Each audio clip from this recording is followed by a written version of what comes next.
चलो देखते हैं।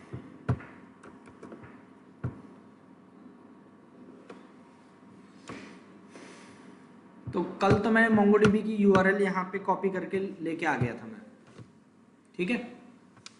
चलो Mongoose भी इंस्टॉल कर लिया था हमने, npm लिस्ट, हाँ Mongoose। लेकिन एक minute, nodemon as a developer dependency install हुई है, एक्चुअल डिपेंडेंसी है? वो नॉर्मल डिपेंडेंसी की तरह हुई है। npm uninstall nodemon, ठीक है। npm install -d nodemon, ठीक है। चलो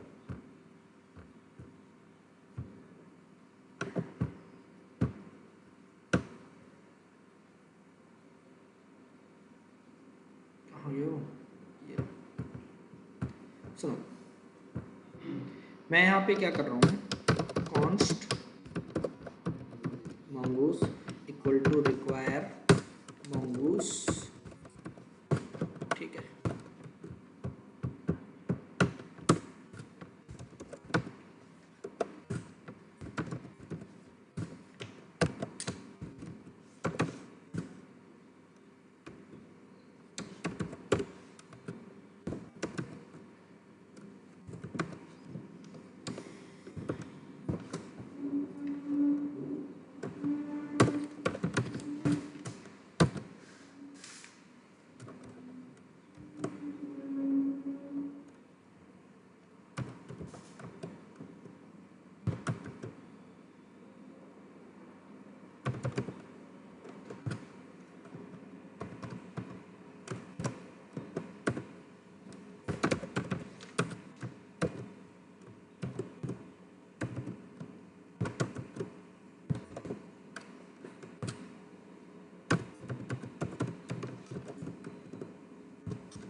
ठीक है,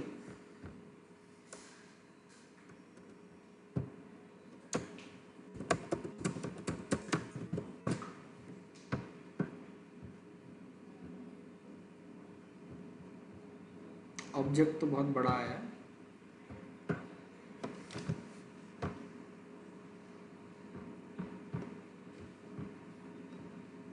ये हमारी कनेक्शन स्ट्रिंग है,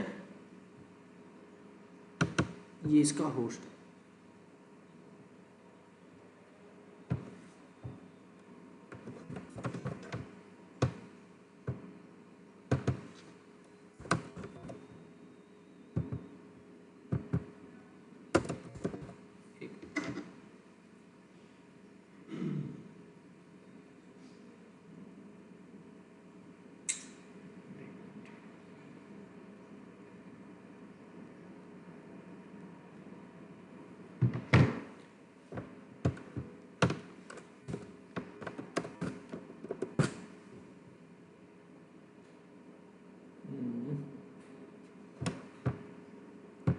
किसके अंदर था वो होस्ट, देखना पड़ेगा।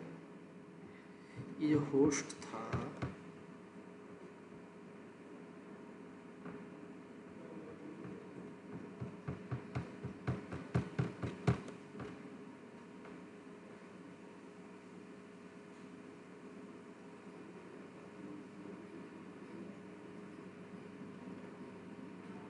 कनेक्शंस डॉट नेटिव कनेक्शन,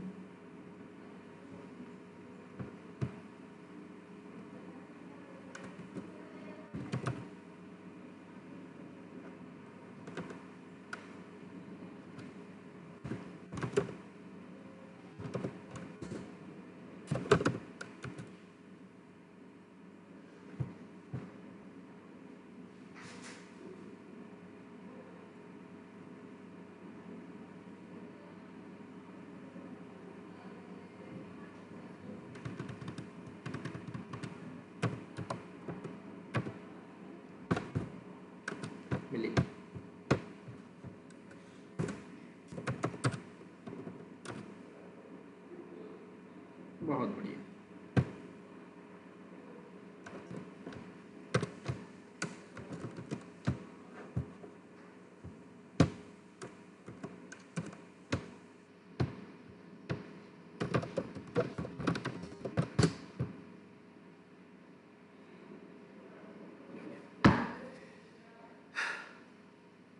ठीक है,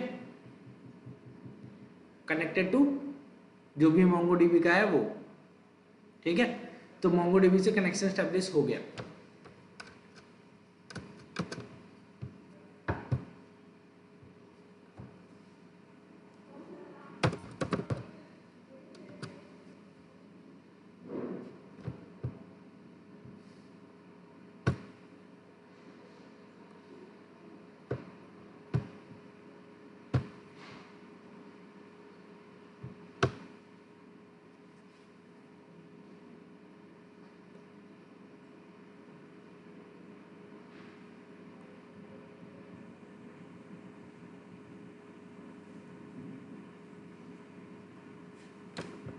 देखो क्लस्टर्स, ठीक है, ब्राउज कलेक्शंस,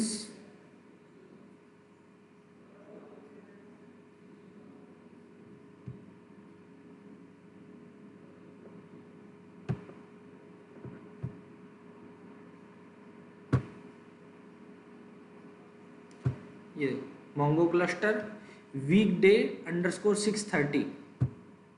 ठीक है, किसी बैच का था ये, इसको डिलीट मारो, WD अंडरस्कोर 6_30 ड्रॉप, खत्म, डेटाबेस खत्म। ठीक है, तो अब यहीं पे हमारा डेटाबेस बनेगा और उसके अंदर डॉक्यूमेंट्स वगैरह जो भी होंगे वो सारे स्टोर होंगे। ठीक है, तो चलो शुरू करते हैं। सबसे पहली चीज, हम लोग काम किस पे करने जा रहे हैं? एंटिटी क्या होगी हमारी? यूजर। हम लोग किस पे करने जा रहे हैं? यूजर पे। तो पहले हमें उसको मॉडल बनाना पड़ेगा। यूजर का क्या बनाना पड़ेगा? मॉडल। ठीक है, तो यहां सबसे पहले मॉडल, मॉडल के अंदर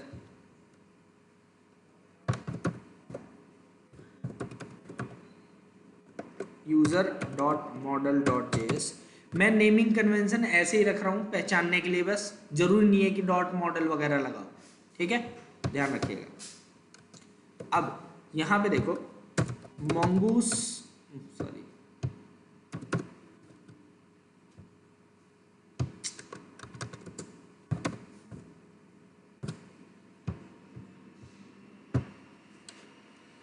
ये है mongoose ODM, object data modelling tool.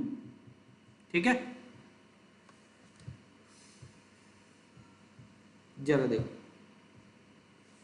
Require किया mongoose को, mongoose से कनेक्ट किया, कनेक्ट करने के बाद mongoose.model, मॉडल करने के बाद जो भी आपको कलेक्शन का नाम रखना है वो, और क्या स्ट्रक्चर है वो, फिर मान लो कैट बनाया, फिर कैट ऑब्जेक्ट, फिर डॉट सेव। ठीक है, अब हमें भी देखना कुछ ऐसा, जैसे कि मॉडल है, सबसे पहले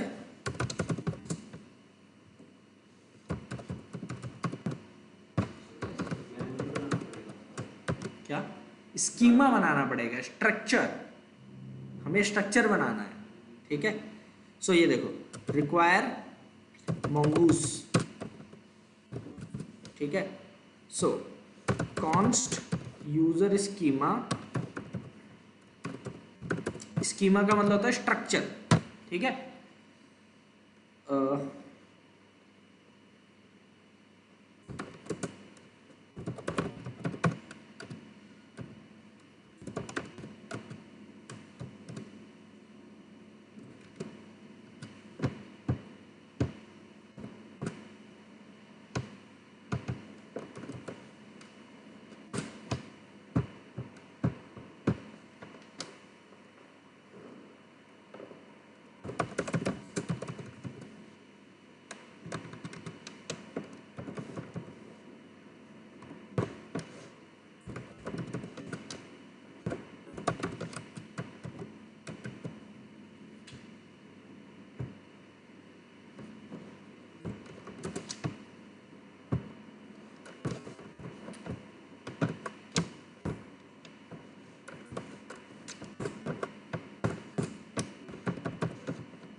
अब जो स्ट्रक्चर है वो हमें बताना है।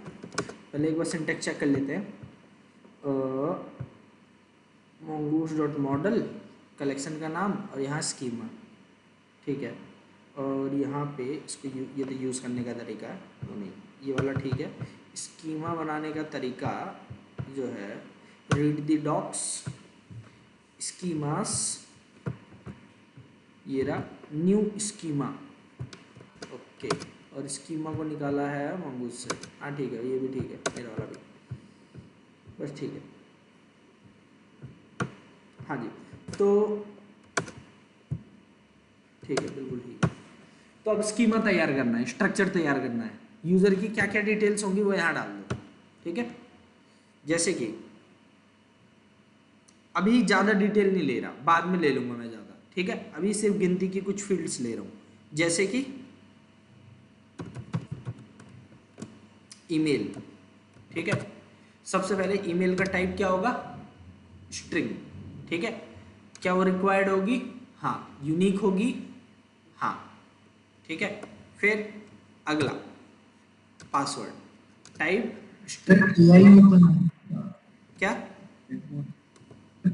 एआई ओपन था ना तो वो ऑटो मैसेजेस आ रहे थे, हाँ एआई के जैसे आ रहा है, ठीक है। सो ये देखो ईमेल और पासवर्ड दो चीज हमने कर ली, ठीक है। एक काम और करते हैं,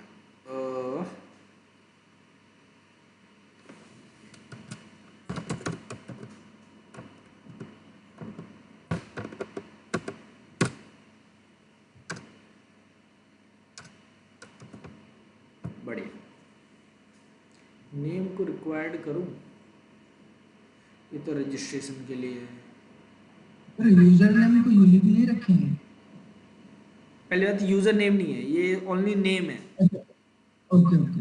ठीक है। और दूसरी चीज ये है, यहाँ पे नेम को रिक्वायर्ड मत करो, बताऊंगा ये मैं दो अलग अलग जगह यूज करने की सोच रहा हूँ। तो अभी तीन ही चीज़ है, नाम है, ईमेल और पासवर्ड, ठीक है। नेम ऑफ टाइप स्ट्रिंग, जिसमें कोई एक्स्ट्रा फील्ड ना हो उसको डायरेक्ट लगा दिया करो, ठीक है। बढ़िया, हो गया हमारा यूजर का काम, ठीक है। अब हमने यहां से एक्सपोर्ट कर दिया क्या, यूजर, कॉपी यूजर कंट्रोलर, मान लो ये ऐड यूजर है, किसी ने यूजर का डेटा ऐड करने के लिए यहाँ पे हमें दिया, ठीक है। ऐड करने के बाद अब हमें क्या करना है, यहाँ पे ट्राई कैच लगा रहा हूँ मैं, ट्राई कैच, जो भी एरर है उसको कैच करो, ठीक है। और अगला काम,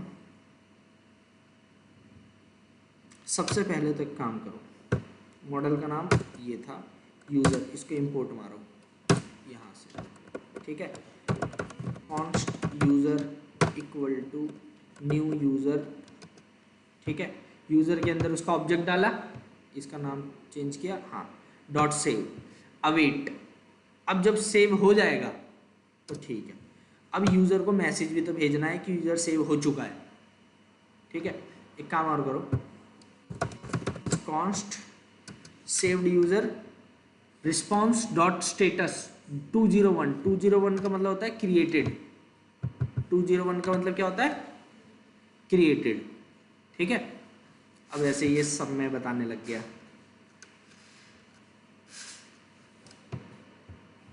चलो।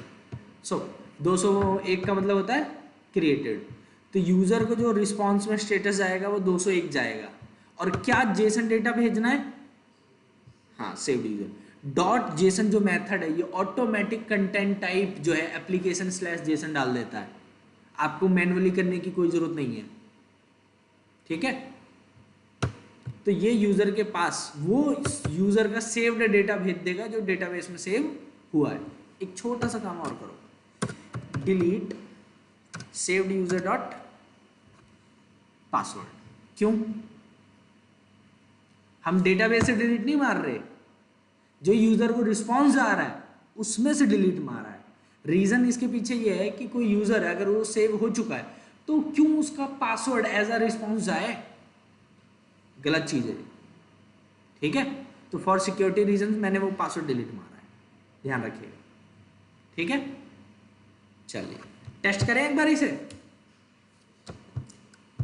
आ जाओ पोस्टमैन पे। आप लोग इसकी यूआई भी जनरेट कर सकते हो खुद से, रिएक्ट में सबको बता रखा है, खुद से इसकी यूआई जनरेट कर सकते हो आप लोग।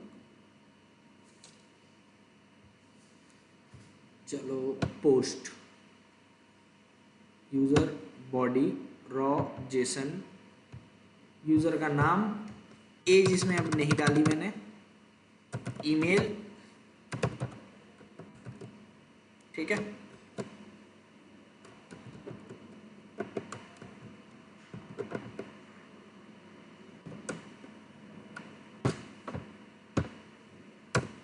रैंडम ईमेल, ये पोस्टमैन का फीचर है, ठीक है। आप ऐसे रैंडम नेम भी डाल सकते हो।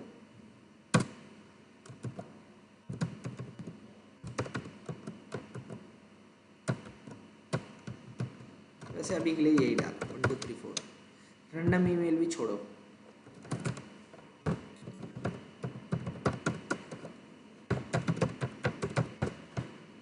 अपनी ओरिजिनल इंफॉर्मेशन डालिए, ठीक है। सेंड 201 क्रिएटेड, बहुत बढ़िया। और क्या डेटा आया जरा देखो, नाम, ईमेल, पासवर्ड, और एक अलग से फील्ड आई है। क्या फील्ड है?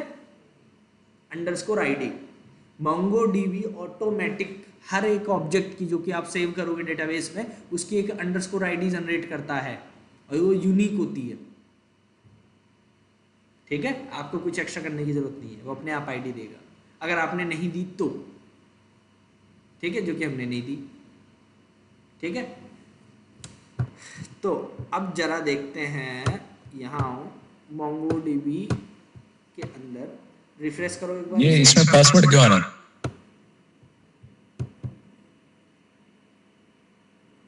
ओके सही बोल रहे हो यार, पासवर्ड क्यों आ रहा है?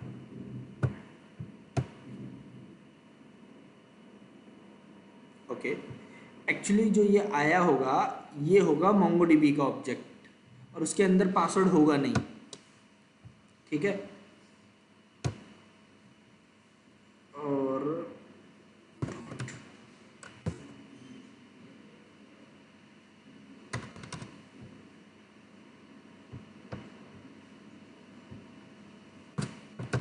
एक minute,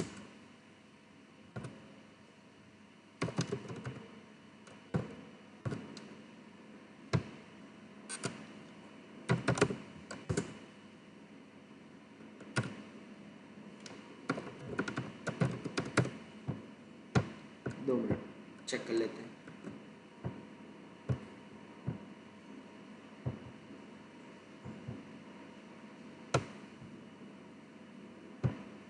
six two 5 Aman Tiwari 2 send.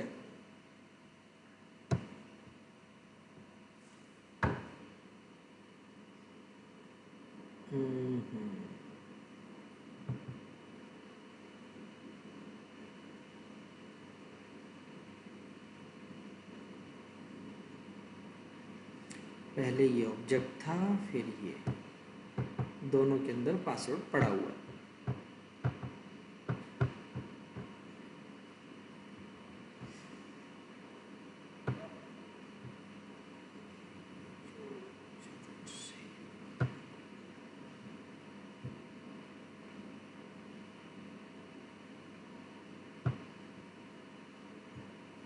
ये मॉडल में तो कुछ नहीं करना है। नहीं मॉडल में कुछ नहीं करना होता, इसको हाइड करना है।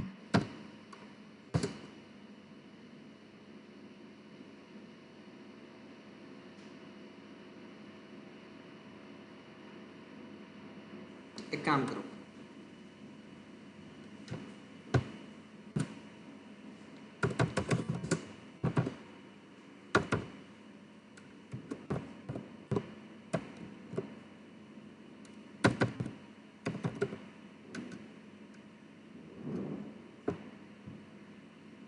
Dot underscore dock.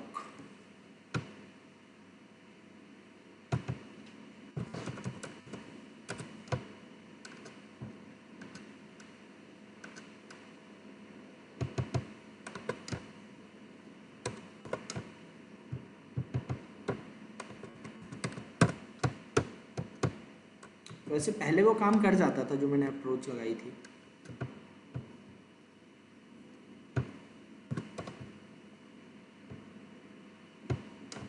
ना काफी अभी,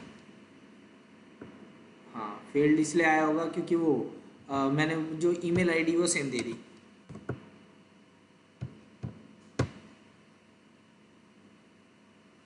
हो गया, ठीक है। एक चीज और डिलीट कर दो, अंडरस्कोर वी, ये अपने आप जो है आपका वो प्रोवाइड कराता है, क्या बोलते हैं, मंगूस। ठीक है, मंगूस देता है आपको, खुद से जो है क्या कहते हैं वो क्रिएट करने की जरूरत नहीं है। वो अपने आप जो है ट्रैकिंग के लिए, ऑब्जेक्ट को ट्रैक करने के लिए बनाता है। आप उसे भी डिलीट कर दो। डीटीओ का मतलब होता है डेटा ट्रांसफर ऑब्जेक्ट। ठीक है, जब भी अंडर फैचिंग और ओवर फैचिंग की कंडीशंस होती हैं हम लोग डीटीओ पैटर्न यूज करते हैं। डीटीओ एक डिजाइन पैटर्न है। ठीक है, अभी तो मैंने डायरेक्ट कर दिया, ठीक है, लेकिन बहुत सारे लोग क्या करते हैं, इसको पहले से बना के रखते हैं मॉडल में। ठीक है, लेकिन अभी ये मेनली जावा वगैरह में यूज होता है, जावास्क्रिप्ट वगैरह में अभी ये पैटर्न इतना पॉपुलर नहीं है। ठीक है, तो देखो मेरा काम हो गया। अब टेस्ट भी तो कर ले कि मोंगोडीबी में क्या ये हुआ या नहीं। यहाँ आओ, रिफ्रेश करने के बाद ये देखो, वीकडे नोड एट 1 यूजर्स, ये देखो कितने कलेक्शन हुए हैं, डॉक्यूमेंट है। अमन तिवारी 8861 ये पासवर्ड है, फिर अमन तिवारी 2 ईमेल आईडी, और ये देखो 62 पासवर्ड, फिर तीसरा, और सबकी ये ऑब्जेक्ट आईडी यूनिक है। बताओ,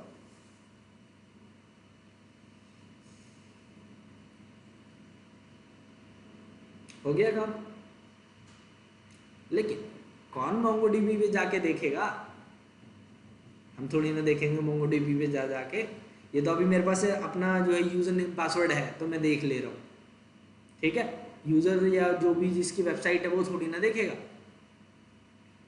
ठीक है, तो सारा डेटा देखने के लिए हमें ये सारी एपीआई जो हैं, ये वाली gate all users, gate user by ID, ठीक है, या फिर एक और बना लो गेट यूजर बाय ईमेल। ठीक है, इसको सही से करना पड़ेगा। तो सबसे पहले इनको सही करो, ट्राई कैच लगाओ, ट्राई कैच लगा लिया। ठीक है, अब हमें क्या करना है, गेट ऑल यूजर करना है ना, तो क्या नाम था उसका मॉडल का, यूजर डॉट फाइंड। ठीक है, कॉन्स्ट यूजर अवेट, ठीक है, response dot JSON failed to fetch. ठीक है,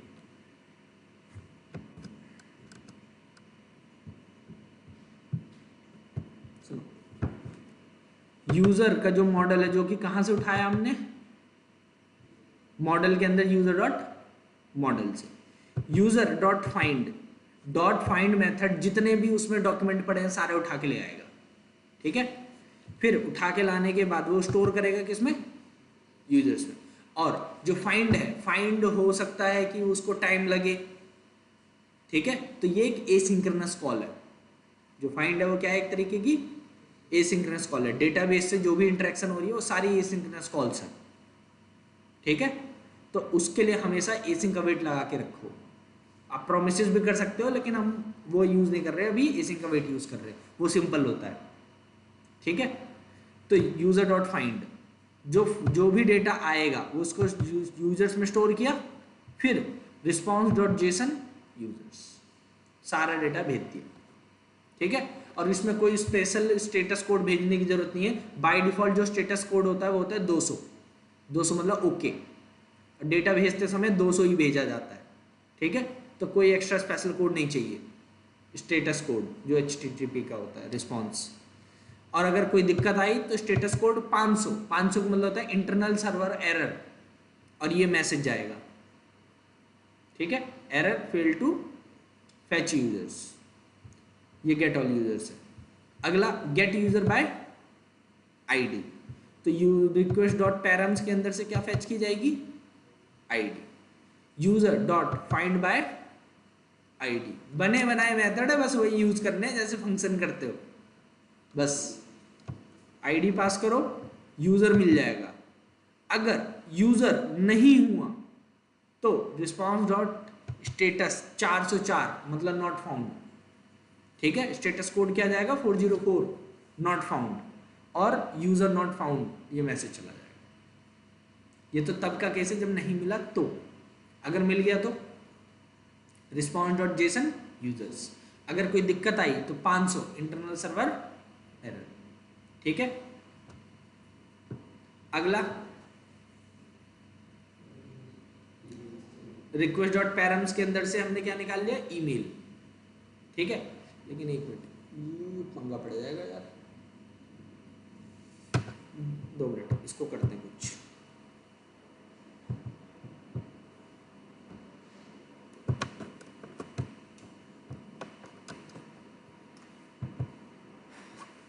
मैंने क्या किया, स्लैश ईमेल फिर स्लैश में कॉलन करके ईमेल लिखा है, ठीक है। क्यों लिखा है, क्योंकि देखो अगर दोनों को मैं स्लैश पे ही कर देता यहां दिक्कत पड़ जाती। क्या दिक्कत पड़ जाती, अगर आप आईडी डालते या ईमेल डालते, वो कंफ्यूज नहीं हो जाता कि आप आईडी डाल रहे हो ईमेल डाल रहे हो, दोनों ही तो हैं तो स्ट्रिंग में ही। तो इसीलिए यूआरएल चेंज करके रखना, ठीक है। तो ईमेल के बाद कॉलन ईमेल है। फिर आ जाओ इस पे, रिक्वेस्ट डॉट पैरम्स के अंदर से क्या निकल गया, email. Find user dot find one, ठीक है, फाइंड वन, और इसके अंदर कर्ली ब्रैकेट में क्या पास कर दिया, ईमेल। तो जिसकी भी ईमेल होगी उससे फाइंड आउट करेगा।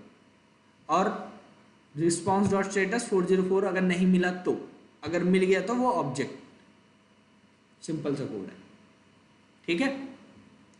और कोई दिक्कत आई तो फेल टू फैच यूजर्स, और मिल गया तो वही यूजर, ठीक है। ऐड का तो बता ही दिया।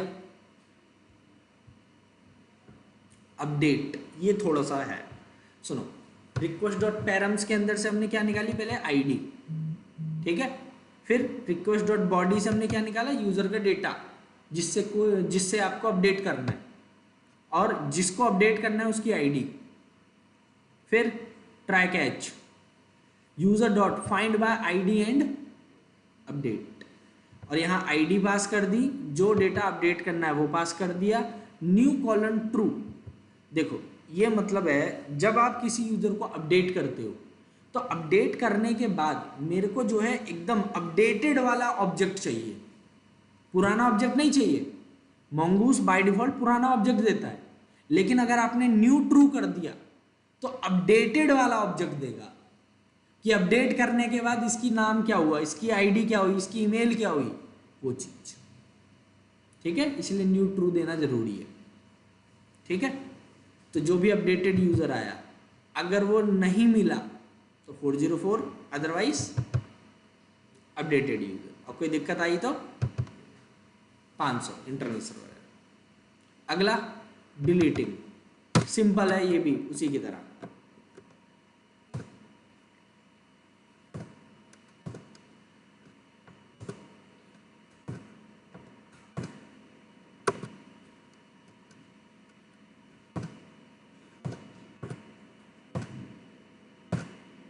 खत्म मामला,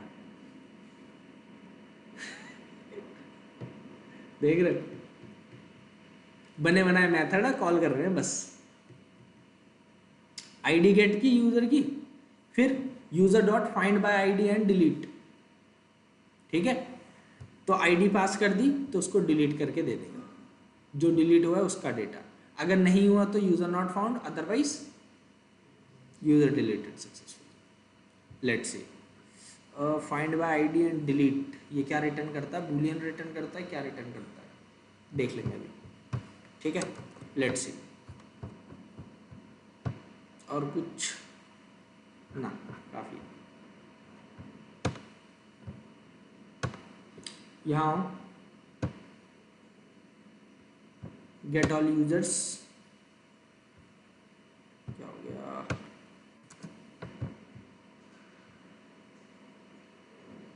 अच्छा,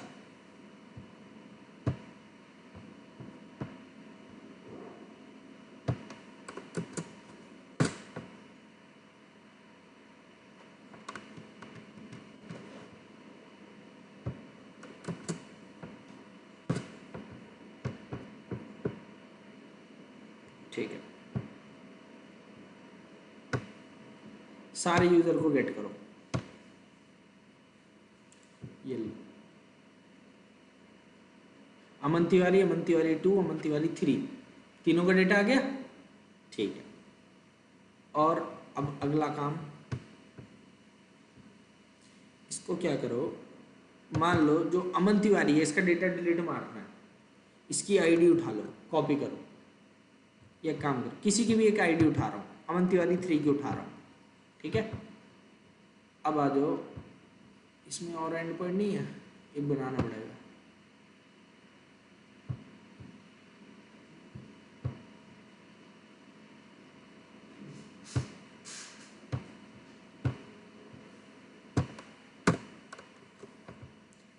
कौन सा मेथड से रिक्वेस्ट कर रहा हूँ और क्या पास कर रहा हूँ, तो कौन सा मेथड चलेगा?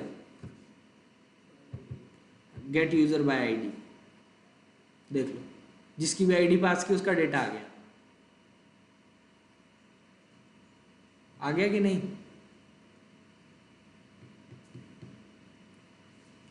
यह है gate user by ID. Post देख लिया, गेट देख लिया, अब आ जाओ पुट पे। जिसकी भी आईडी ये है, अमन तिवारी 3 की है, ठीक है, उसका क्या क्या डेटा चेंज करना है? क्या अभी आया था, ये डेटा आया था ना,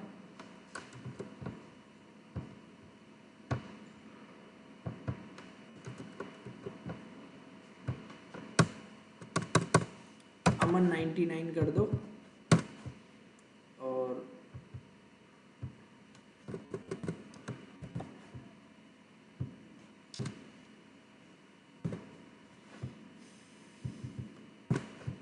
लेट्स सी, हो गया अपडेट। ठीक है, आप टेस्ट भी कर सकते हो अपडेट हुआ कि नहीं। यहाँ आओ, रिक्वेस्ट करो, ये देखो अपडेट हुआ है ना।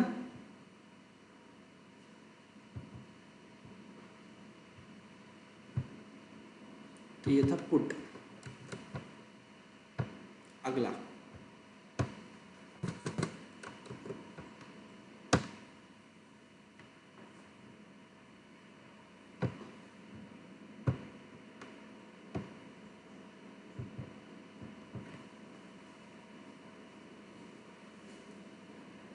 Create, read, update, delete. और हाँ, एक चीज़ और बची है, अभी किस किस का डेटा था, इन सब का था ना, अमन तिवारी 8861@gmail.com। ठीक है,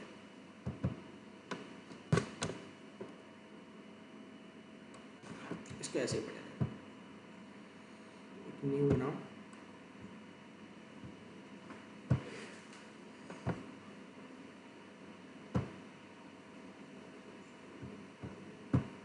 गेट यूजर्स, यूजर्स के बाद ईमेल, ईमेल के बाद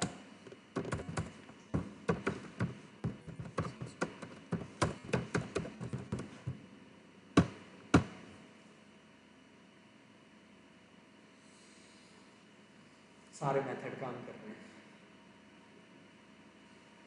अब ये जो है,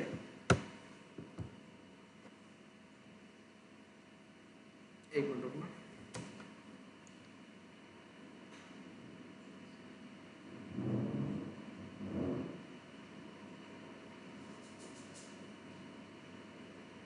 चलो कुछ चीज़ डेप्रिकेट हुई है, ठीक है। फाइंड वन एंड अपडेट वाला जो मेथड है इसमें न्यू के साथ, ठीक है। लेकिन कोई नहीं, मेरा काम हो रहा है, ठीक है। जब हटेगा तब की तब देखेंगे।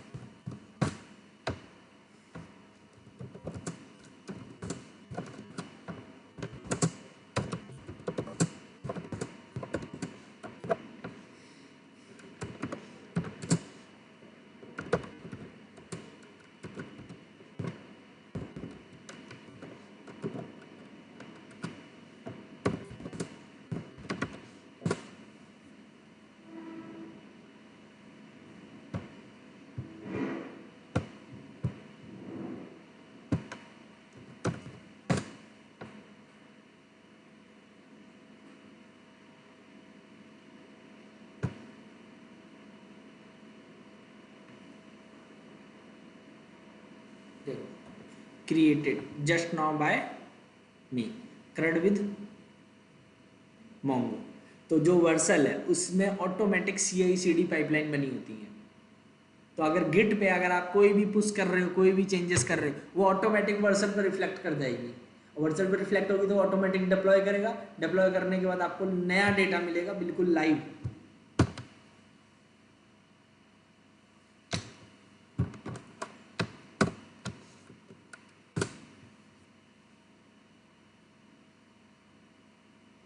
मोंगोडीबी ब्लॉक ना मारे, लेकिन पब्लिक कर रखी है, नहीं मारेगा block.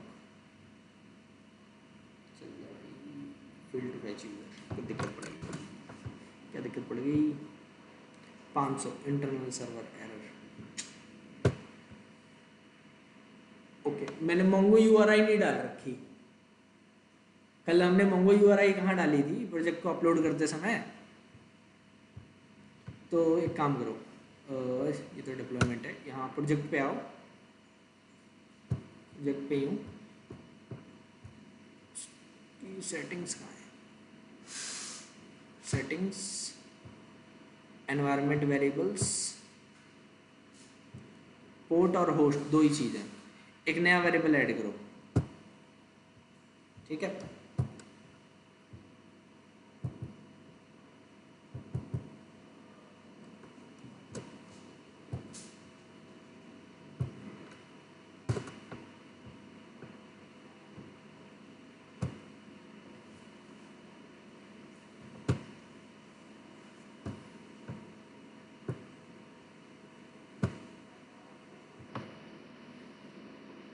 redeploy, deployment created, building, installing dependencies, ठीक है। इंस्टॉलिंग डिपेंडेंसीज बिल्ड हो गया। बिल्ड होने के बाद डिप्लॉइंग आउटपुट्स, डिप्लॉयमेंट हो गया परफेक्टली, डिप्लॉयमेंट चेक्स हो रहे हैं, ठीक है, perfect.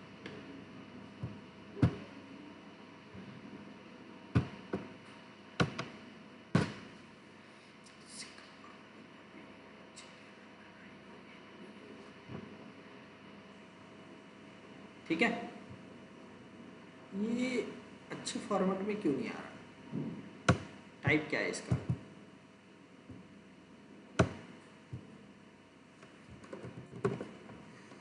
Request URL get 200 okay. ये रिपोर्ट एड्रेस है SSL का, और वर्सल की ID वगैरह तो ठीक है। application/json ये रिस्पॉन्स में आया तो सही है, सही है, ठीक है। सर्वर एक्सप्रेस, परफेक्ट, खत्म काम। लो, API आपकी डिप्लॉय हो गई। इसको रिएक्ट में कंज्यूम कर लो, तुरंत चलेगी, ठीक है। डोमेन अच्छा नहीं लग रहा, एक खरीद के अटैच कर दो, ठीक है। अगर आपके पास डोमेन है तो मैं अटैच करना बता दूंगा, कोई दिक्कत नहीं है, ठीक है। यहाँ पे वो ज़्यादा दिक्कत नहीं है।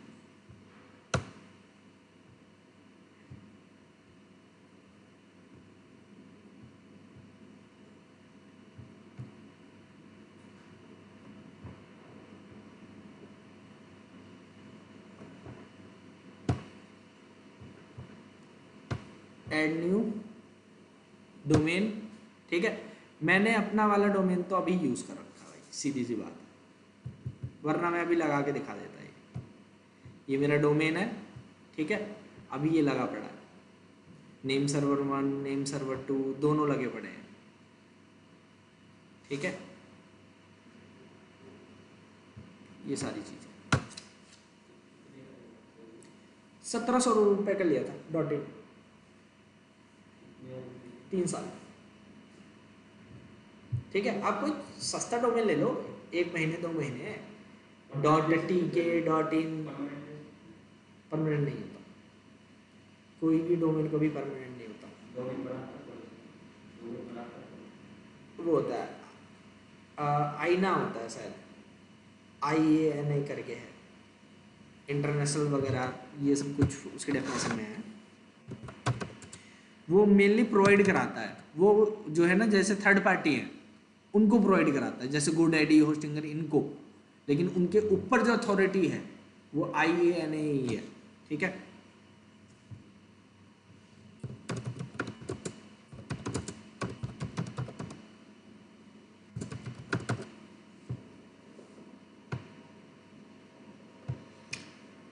ICANN नाम थोड़ा सा गलत बता दिया था, ICANN, internet corporation for assigned names and numbers.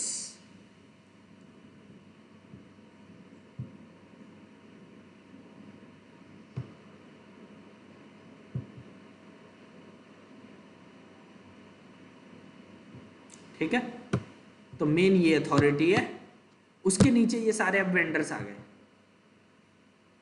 ठीक है, जिसके थ्रू हम वहां से खरीद सकते हैं ये सारी चीजें।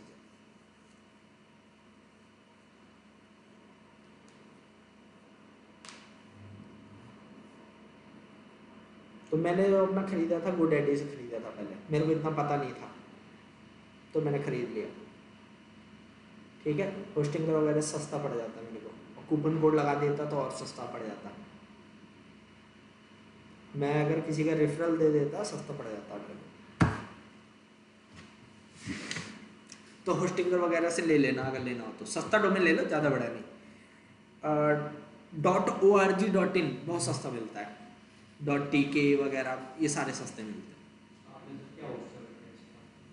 मैंने ऐसे ही बच्चों को करवाया था, मनस्टैक विद AI वालों को, नहीं Java full stack with AI वालों को। इस पे फ्रंट एंड डिप्लॉयड है, बैक एंड डिप्लॉयड था AWS पे, Amazon वेब सर्विसेज पे। ये आप ही के बैच में बनवाई थी, हाँ। ठीक है, बस वो बात अलग है क्योंकि चैट जीपीटी की वगैरह भी देने रखी, वरना ये चैटबॉट सारे काम करेगा, और इमेज जनरेशन और भी सारे काम होंगे, सारे A to Z।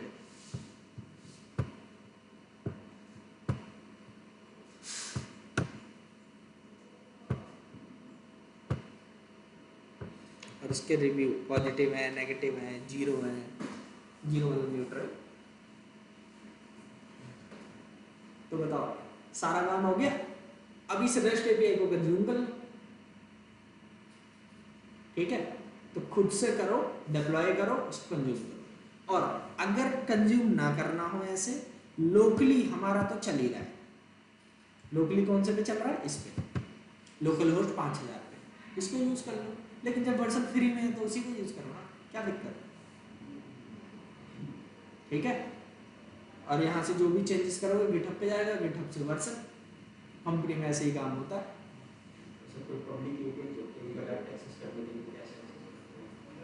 Direct TCP URL पे रिक्वेस्ट करो फैच API से, नहीं तो एक्जियोस से, बहुत आराम से। पोस्टमैन से भी हो जाता है, जो काम ब्राउजर करता है वही सेम काम आपका पोस्टमैन भी करता है, ठीक है। पोस्टमैन और आपका जो है क्या कहते हैं ब्राउजर, ये दोनों ही क्लाइंट होते हैं जो रिक्वेस्ट कर सकते हैं सर्वर पे, ठीक है।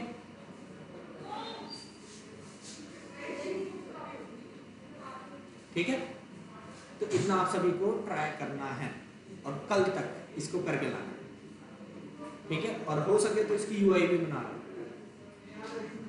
ठीक है। तो इतना काम आप सभी को करना है पूरा। चलो तो दोनों क्लासेस की रिकॉर्डिंग शेयर कर देना। चलो ठीक है, मैं कर कल दूंगा। तो ऑफ है सर, क्या? कल तो ऑफ है ना? कल कौन सा डे है? ये कल नहीं, थर्सडे है ना, सॉरी कल की ऑफ है। फ्राइडे। तो इतना आप सभी को ट्राई करना है, ठीक है? चलो। ओके हम्म, और सर वो AWS वाला देख लेना, क्या देख लेना? AWS वाला अकाउंट का। हाँ वो मैं आज देख लूंगा। फिर ये कोड और ये